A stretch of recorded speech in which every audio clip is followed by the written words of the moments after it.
The petition, signed by around 700 people from all walks of life, seeks to raise awareness about the future of the Riddells Bay golf course and property in Southampton. The cash-strapped golf club was forced to close its doors in 2016 with auditors PwC called in to carry out liquidations. Despite a bid to purchase the property by a group of investors, including former members, residents and corporate executives planning to keep it as an equity membership golf course, the club was eventually sold to investors Castell Holdings Limited.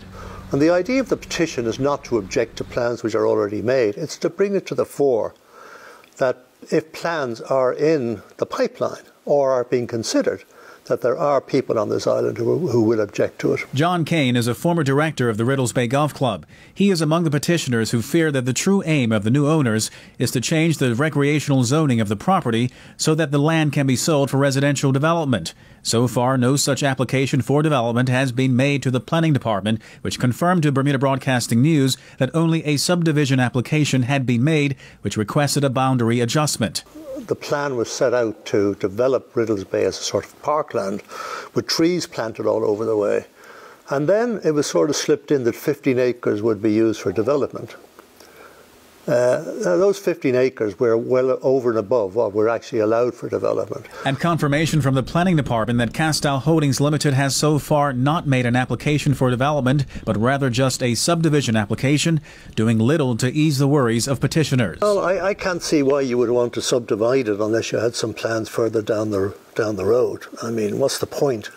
Well, we put together a bunch of investors who had plans to turn around Riddells Bay and to make it viable. They're not going to throw money away on something that's going to lose money. So there were very detailed financial projections done. But ultimately, residents were told their plan was not viable, and the only option for the club was for it to be sold to the highest bidder.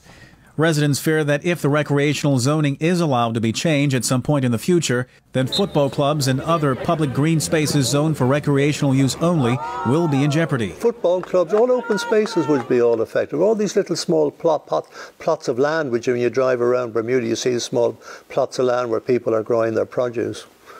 Nice and easy to put a house there if you'd make a lot more money doing it. Daniel Tuffer of Castell Holdings Limited declined our invitation for an on-camera interview. However, he told Bermuda Broadcasting News via email that no applications had been finalized nor made to planning in relation to a rezoning of the property for residential purposes. As such, the petition, he adds, is baseless and lacks context and relevant detail. Moreover, Mr. Tuffer questions the accuracy of the petition, which he claims contains questionable signatures such as one in the name of Fidel Castro and another in the name of Kim Jong-un, which he says illustrates deficiencies and misleading intent. Well, you know, if you have a public petition, you know, where any Tom, Dick and Harry can sign into it, you're bound to get some idiots who put in Fidel Castro or other names like that. But this is not a mathematical exercise where if one item of the mathematical exercise is wrong, the rest of it is all totally wrong. This is basically people signing a petition.